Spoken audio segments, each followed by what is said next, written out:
I think we should start today's lesson out with, if you want to follow today and if you didn't get this far, you can actually download this version that I'm currently working on, and I'm actually going to show you how to do this.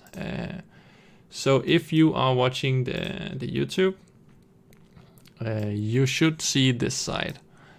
Let's see here, let's do it like this. You should see the video right here watching me, or watching an image of me and me speaking. There should be a description right below it where you can actually find a download link where it's a Scratch MIT. If you click this link, it will open up the Scratch website where we actually have all our projects. So this is where you find part 1, 2, and 3. These will be renamed to make sense. Right now they are just called Bouncing Ball. But the one you want to download for today, if you didn't make it this far, you can download the first one here called Bouncing Ball 2010-21. And to download it, you have to click it. This will open up the game. And now you can play it right here if you just click the green flag. Or you can see the code inside if you go inside on the top right. Now you are actually in Scratch in your web browser. You can follow today's lesson here, or you can download it to your computer and follow it on your Scratch program. This way you would have it while not connecting to your internet. And I'm gonna show you that as well. So to save it on your computer, you can click the file on the top left here, and you know this is where we save. Now you select save to your computer. And the next option here, it has this pop-up. If you have to select the save file, this one, and then press OK. Now you actually have to save it somewhere on your computer that you can find it again. And I will save it here in my downloads folder. You can click downloads on the left and then just press save. It will tell me that I already have it, so I'm just gonna say replace it. It shouldn't do this for you, but that should be fine. So now I can actually close down the browser here. And currently I'm inside Scratch. I'm just gonna... So if you open up Scratch and you have nothing in here, you will go up to File again. And then instead of pressing save this time, now we're actually gonna load the downloaded file. So you have to press load from your computer. And now you have to navigate to your folder where you save the file. And mine is in downloads. And then I just select the file here and then press open. So this is gonna ask me if I'm gonna replace the content that I'm currently working on. I'm just gonna say okay to this. And here we are. We are ready for today's lesson. Now we have the exact same code that we ended up with last time.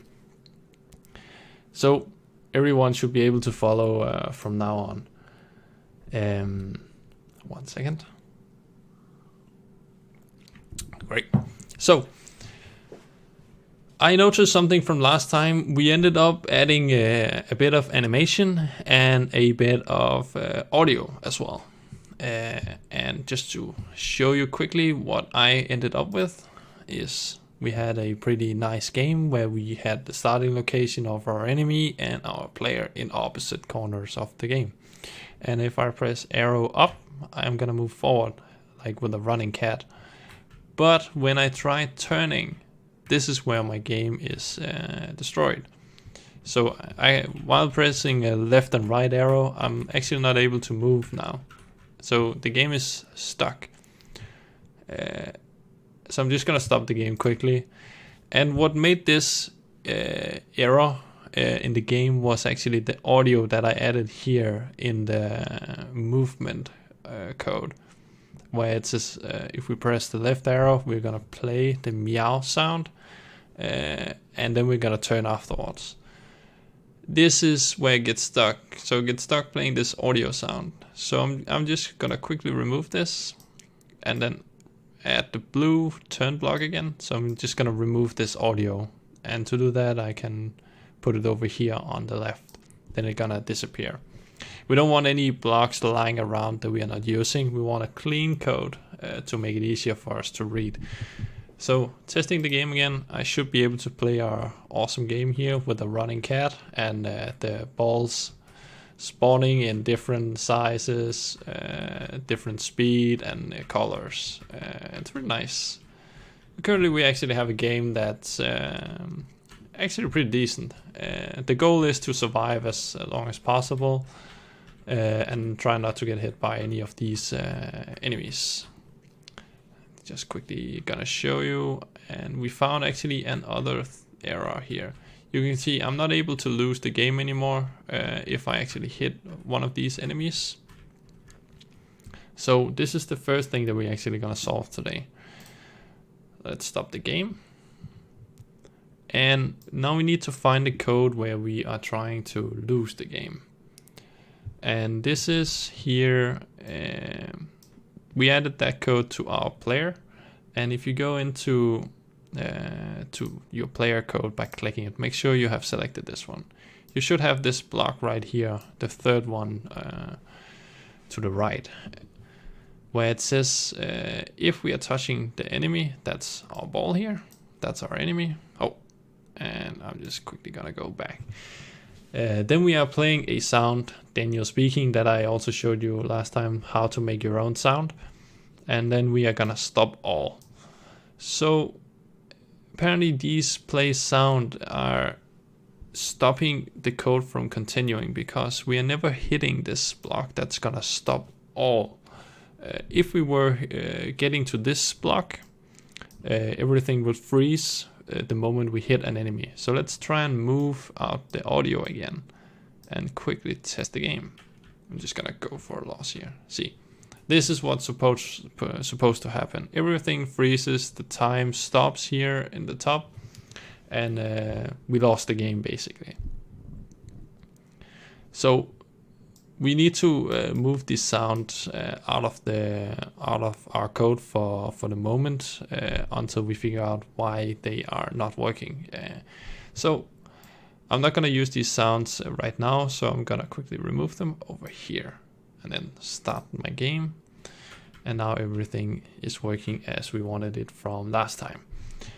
So for today we are gonna add a few things to make the game to have a better start and finish in the game, because right now we are just having the game freeze whenever we actually lose the game. We want to have the game come up with a game over screen, like you know from the games where if you die or if you lose the game, it has like this big game over screen, really making sure that you know that the game is lost.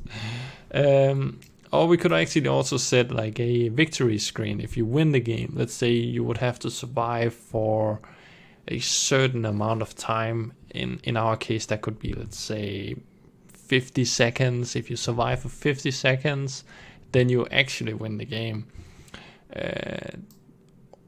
Or you could just have the game over and see how far you could actually survive, and like compete with your friends, see for how long could they survive in your game. So let's see if we can actually start with the game over. So for that we would actually need a game over screen that we can show whenever we lose the game. So let's go into our drawing board. And we want to make a whole screen out of this. So we want both a background and we want some text. And to make more what we call stages, this is the background. That's on the right here, at the bottom right. You see it has like the stages. Let's see if I am showing it right. Great. Yeah, stages right here. And you see currently we just have one by default. This is our white background. So we could also to begin with add a cool background just to our main game here. So if you click that, now you're also inside your background code. Like, you know, we can code on our player, our enemy, but we can actually also add code to our background. And we did that, I think, 2 times. In part 2, we added the timer to this one. So here, as you know, with our player and enemy, those types have costumes on the top left.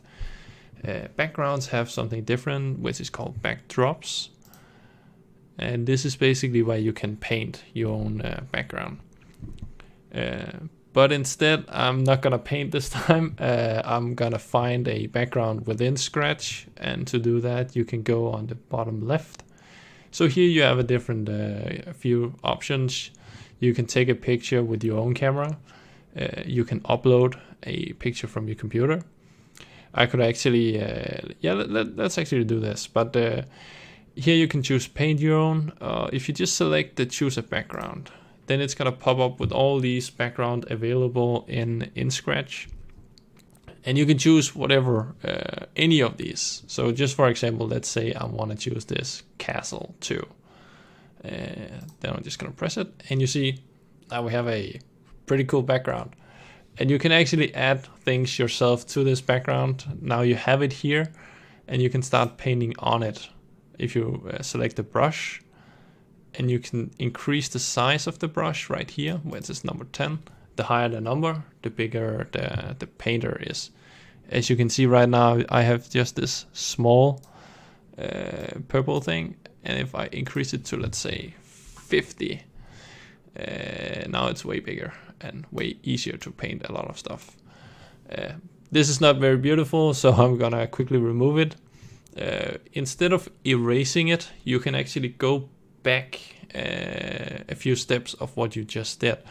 And to do that, you can click the arrow here on the top, the back arrow. You can go back as many times as you want, and now it's back to normal. You can also go forward again if you didn't want to erase it.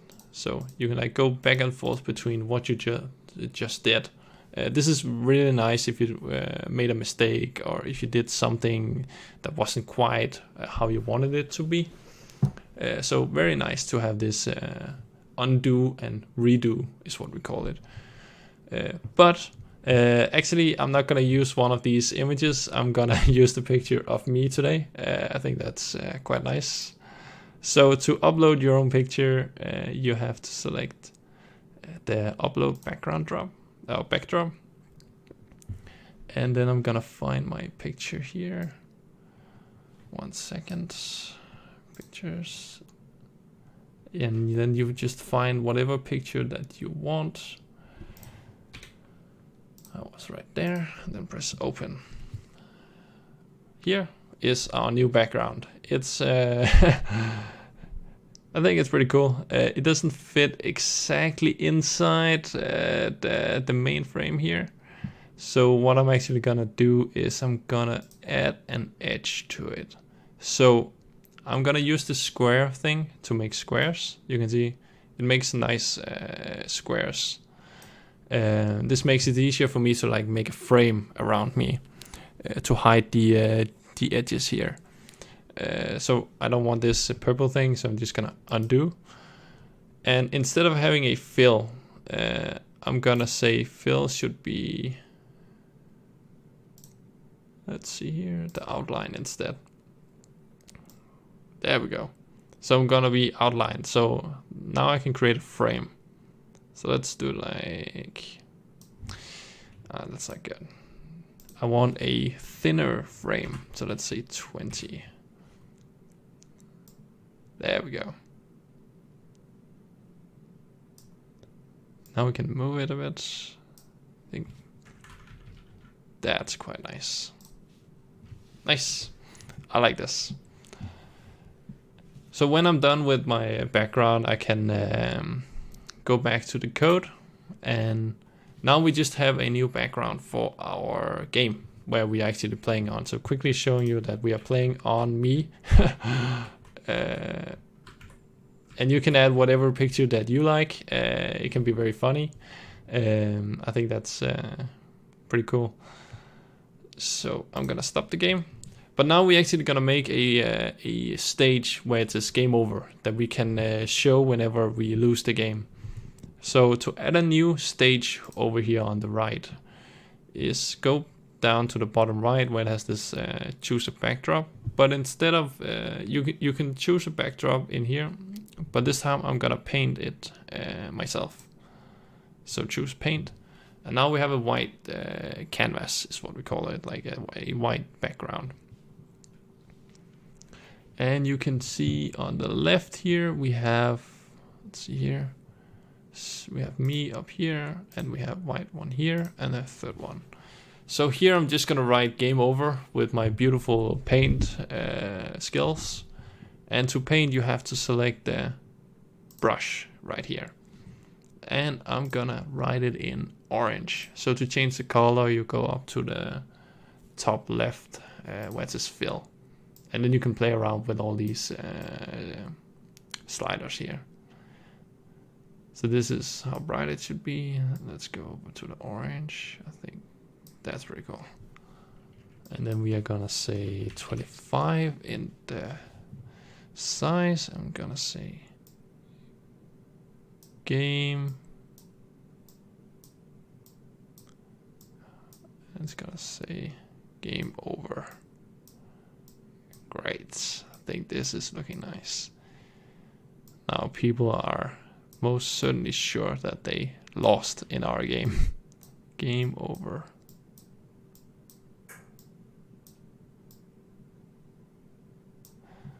Let's close that.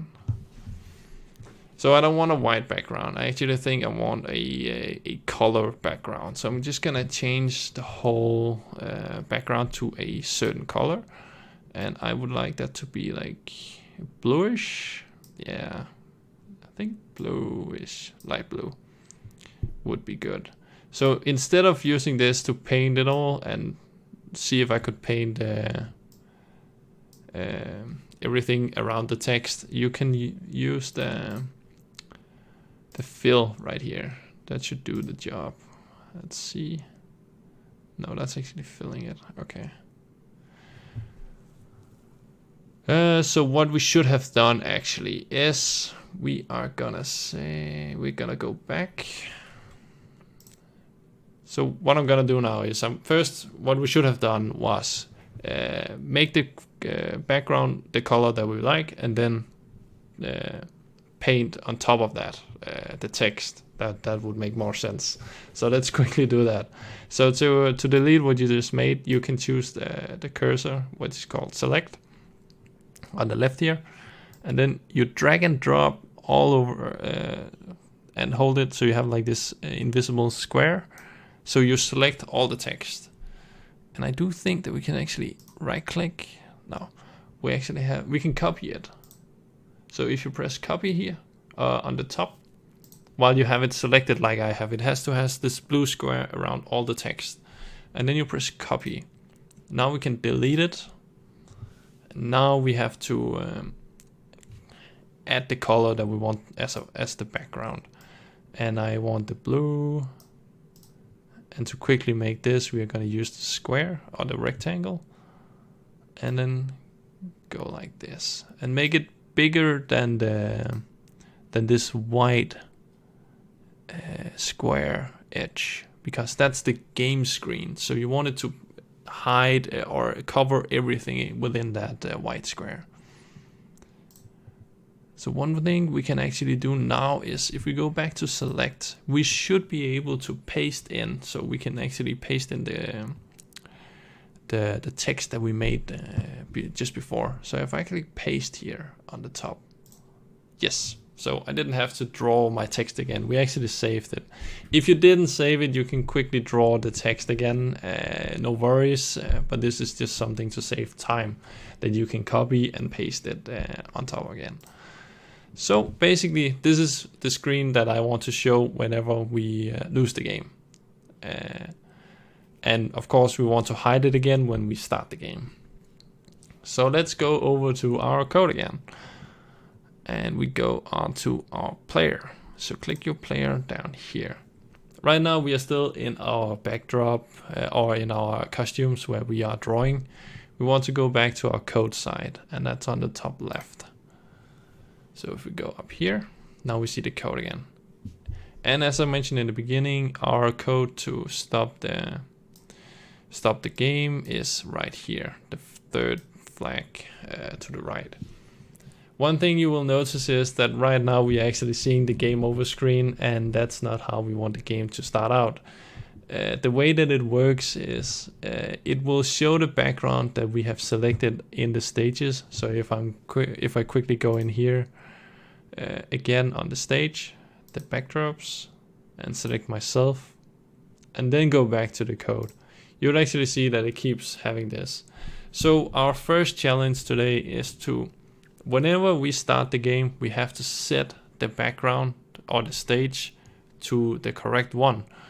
And to do this, I think we should add this to our background code actually. So make sure that you click the stage over here and then go into code. You should already have this timer code in here. So let's just move these a bit to the right because we're not gonna do anything with these. So the thing we want to do is we want the background to be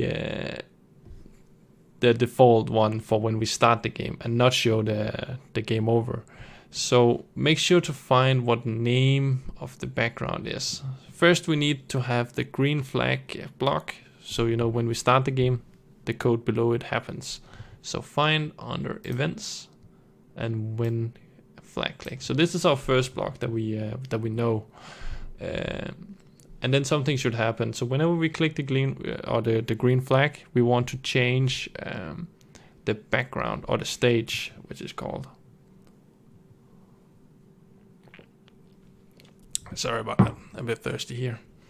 Great. So to change the background, we have to go in the blocks that we call looks. We also had these last time. This is about animation and basically how the game looks. And that's where the purple blocks come in. So if you find the purple blocks, if you click that on the left, you'll actually notice that the first block in here is called switch backdrop.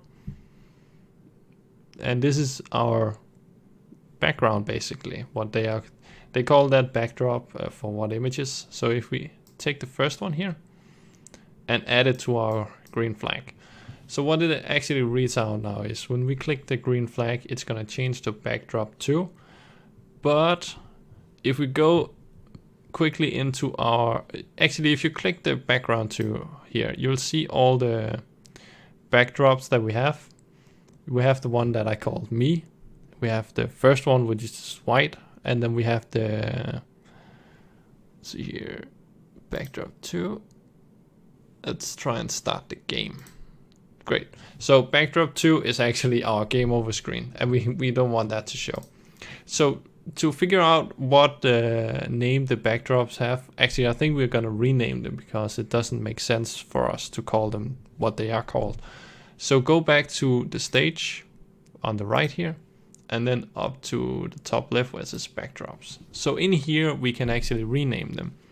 And you can see all our backdrops on the left here. They are in a fine order, 1, 2, and 3. One is the white one that we had by default. The second one is me that I added. So this one got the name of the file. So let's change this to game. Wait, let's call this game. So to change the name, that's up here where it says costume. So you can call it whatever, but I'm gonna call it game platform. There we go. And then just press anywhere, and then it saves. So now you can see that the name has changed to game platform. The third one, which is actually called backdrop 2, is our game over screen. If you click that, then we are gonna rename that to game over because that makes more sense. So now we know that this is our game over background, and click anywhere on the screen to save it. And now it has the name. So if we move back to our code again, if you just go on the top left, you will actually see now that it has switch backdrop to game over. This makes sense, but this is not what we want. If I click this, I can choose between the top 3 here. We don't want the backdrop 1 because that's just a white background. We could actually go in and delete it, but we are not going to do that for now. We want the game to start out in the one I call game platform. So now I have chosen this, and if I start my game, it starts on the right background. So now we are always starting on the correct background, but now we need to change it when we are losing the game. And to do this, we have to go into our losing or our game over code, which is here on the player right here. So in here we need to do change the background. So it's actually very simple. If we read out the code now, it says if we are touching an enemy, we stop all. And if you notice that we can't add anything below the stop all, there's not this click thing here. It basically stops all and not allowing any more code afterwards. So what we need to do is we need to add our change backdrop before we are stopping all. But it has to be in here, inside this if, where we are asking, are we losing the game? Yes or no. And if we go on to looks, we should be able to switch. So you have a bit of different like looks over here. You notice that it's gonna have these say hello on the top. This is for your character if you want to have like speech bubbles, but we're not gonna work with that, at least not for this game. So if you go a bit, I think in the middle here, yes, right here. This is the same block that you saw before, but it was located on the very top. So we're gonna select the one called switch backdrop. Make sure you take the switch backdrop here and not the switch costume, because switching the costume is for your player. We want the switch backdrop because that's for our stage. I'm gonna clean up my code here. So this is the one that we want. And we want to add it just before the stop all, but still inside this if we are touching the enemy. So if we test our game quickly now, we should see that if I keep running around and then I hit an enemy, there we go. Then it says game over. And our player is still here. We could actually make it so our player also disappears, but I do think it adds something to it that we keep the player there. To start the game again, you simply just press the green flag and then we are back to normal. Let's see here. Oh, very nice. Nice that you got a coding award. What did you make? Can you share a link to something that you made? Maybe in the chat? Or if you could maybe send a screenshot. Let's continue. Let's see here. So basically, the game right now is very close to the end.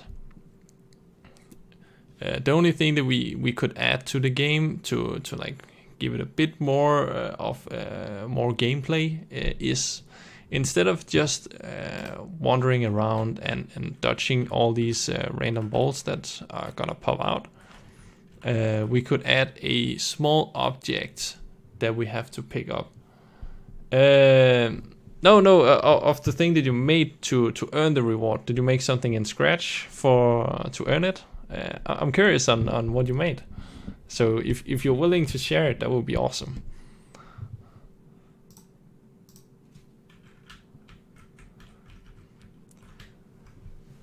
So let's see. We could actually make this game. We could add something like a point system. Quickly add a point system where you would have to run around dodging these enemies and then also having to collect stuff. And we could quickly make this and as the last part of the game, and then call this a finish game. And then from the next time we will start on a whole new game with new game mechanics and maybe a bit more advanced techniques. But let's finish up for this game. I'm gonna move a bit quickly to actually to make this for today's lesson, because we don't have much time left. But if there is something that you missed, you can easily go back in the video to see it again. and follow the steps that I do. But basically we're gonna make a somewhat duplicate of our enemy, and then just we're gonna use a lot of the same techniques basically that we already did in the game, so you should be able to follow and maybe understand. That sounds nice. Let's see here. Let's see here. Okay, so basically I'm gonna add an apple that I have to collect, and it gives me points. So I'm gonna find the apple in sprites on the bottom right, and then we have an apple right here. This is our apple, and this is the thing that I want to collect. Right now it's a bit too big, so I'm gonna halve the size of it. So here where it's a size, I'm gonna, instead of 100, I'm gonna say 50. This is a nice size. So I want this to appear randomly throughout the map at a random time. So to do this, we actually can open the code here, and then we are gonna say, 1 second.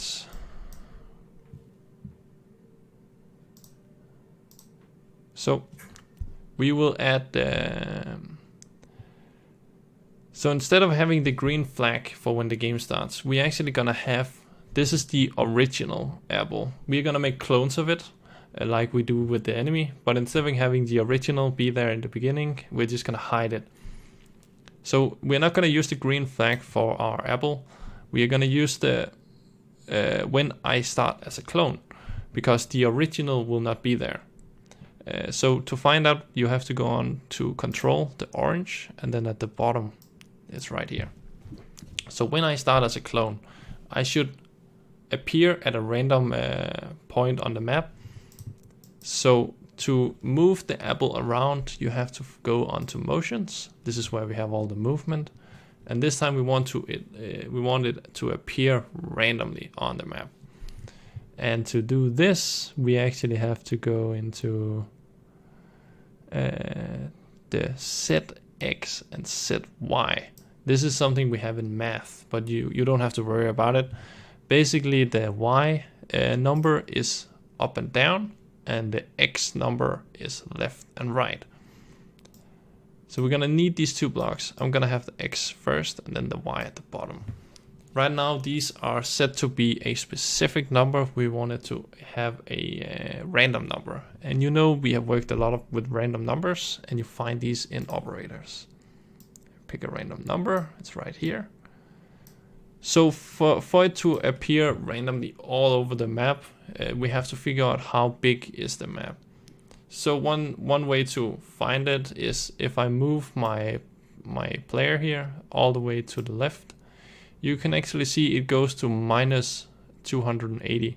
It can go a bit further, but we actually want it to appear inside the map.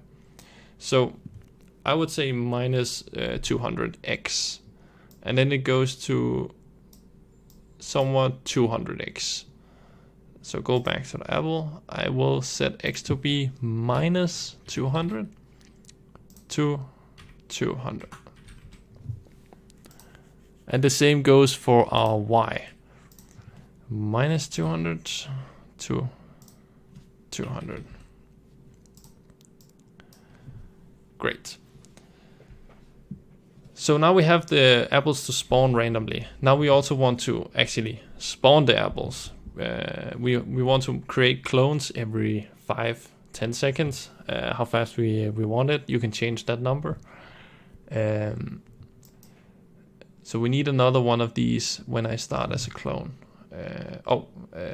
Actually no, we actually need the green flag, because when we start the game, we want this to create our clone, and we have the create clone down here. So we want something like this. This only happened once. We want it to repeat throughout the game, and to have it repeat forever, we need the forever block that you also know. So right now, if I was to start the game right now, this apple will spawn like 30 times every second, and that's way too much for us. It can even make the game crash for you. Make sure that you actually have saved the game as if you've gotten this far. If you go up to File and then press Save to your computer, because if something happens, you still have a save of the game somewhere. So to actually make this not spawn 30 times, I'm gonna put in a wait block at the bottom here. I'm gonna say it's gonna spawn every 4 seconds. Great. And it's gonna spawn, or it's gonna create a clone of myself. That's the apple. So if we start the game right now, you should see that every 4 seconds we are getting an apple. Great. So these are the things that we have to collect. But we need to hide the original. So I'm just gonna show you how. If you select the apple, you click the eye here. So now it's gone. What will happen now is if we start the game, all the clones will also be hidden. We can't see them. So one thing we also need to add whenever we start as a clone is that we're gonna show the apple. And you guessed it, this is on the looks again. This is where we change the appearance. There is one at the bottom here where it says show and hide. So since the original is hidden, the clones will also be unless we tell them not to. So I'm gonna add a show code here to when I start as a clone. And now you can see the apples are spawning again every 4 seconds. The last thing that we need to add is that we can actually hit the apples and then kill them or remove them and then add some points. And I think our timer is basically our point system. Since it's 1 point for 1 second, we simply just, let's say we add 5 to the timer, 5 seconds. This is basically what we can call our high score or our point system. So to do this, we need to check if something hits the apple, and we need another one of these when I start as a clone. Go on to control, and when I start as a clone. So when I start as a clone, now we need to figure out if we're hitting the player. So now we need a forever. So because we need to keep asking the game if we are hitting it. And then we need to add a question, and that's our if block, where we can ask a question to the game. So that's what this grayed out area here is for, asking the question for the game. And to see if we are hitting something else, we need to go on to sensing. We are sensing another object. And at the very top here where it says touching mouse pointer, we can change this into different objects. So it could even be the enemy, but we want in this case to be the player. So it should look something like this. So whenever we hit the player, it's gonna do something in here. First we want to kill the clone.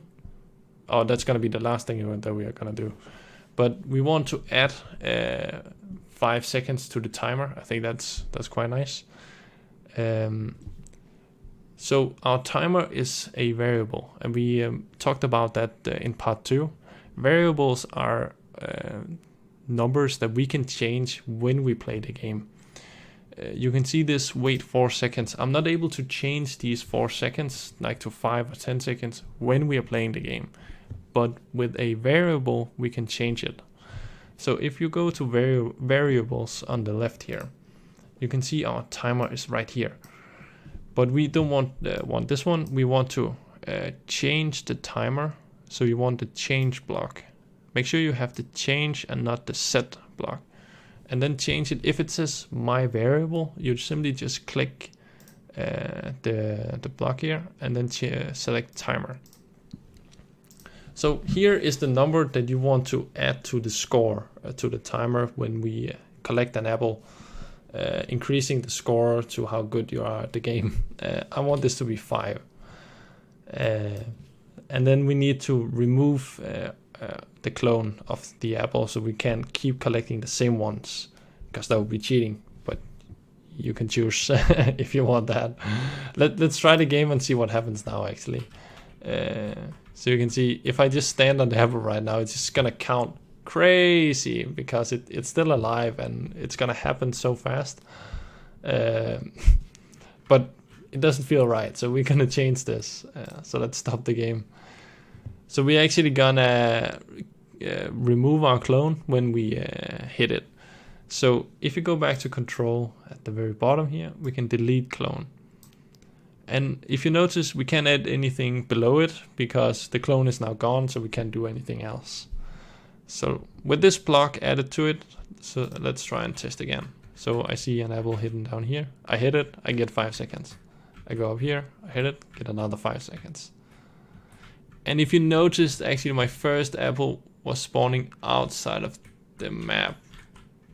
I think that's our Y coordinates. Yeah, so this one is also a bit hard to see. So let's change this a bit. I'm actually gonna say the Y numbers should be from minus 150 to 150. I think that's more nice. Great. So now we actually have two things in the game. We can collect things and we can avoid the enemy of the game. And the game, of course, becomes harder the longer you survive. And how fast the game becomes more difficult is, if you go into our enemy here, is depending on this one right here. Actually, we made it so that we only spawn 10 extra enemies. We could have this to be like go on forever. If you change this this block, instead of having a repeat 10 times, you would simply swap it out with one called forever. So like this.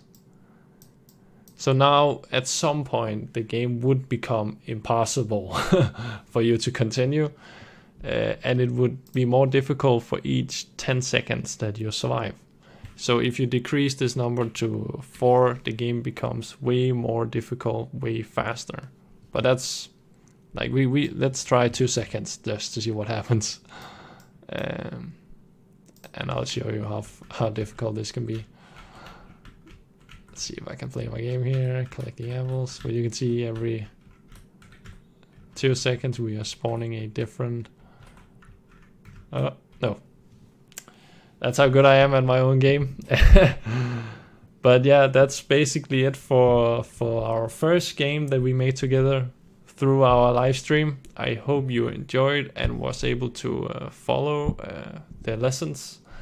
And we are gonna make a whole new game from next time with like different mechanics. We are thinking about shooting mechanics, but we're gonna have a whole new game from next time. You will be able to download our full game that we made here from the Scratch website. It will be called Part 4. Or you can follow, as you guys on the live stream did, the videos to make it yourself. And of course, you can choose whatever you want when you're following, what kind of character you want. If you don't want an apple that I chose, you can choose something else like bananas or whatever you paint. Basically, it's all up to you. You can make the game as difficult as you want, but basically now you have a full game that you can show and show around and see if people can actually win your game. I think that's pretty awesome. But that's basically it for today.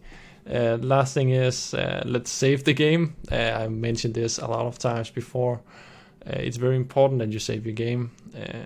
On the very top here is your name of the game. I'm simply gonna call this bouncing ball _ final, because the game is now how I want it to be, and it's, for me, it's done.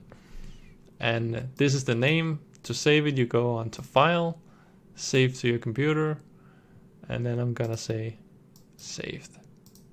Great. I think that's it for today, and I hope you liked it. Leave a like, subscribe to the channel, and the next game will also be a 4 to 5 part game, but we will start on that next week. See you guys next week, and good day. Take care. And there will be a webcam next time, for sure.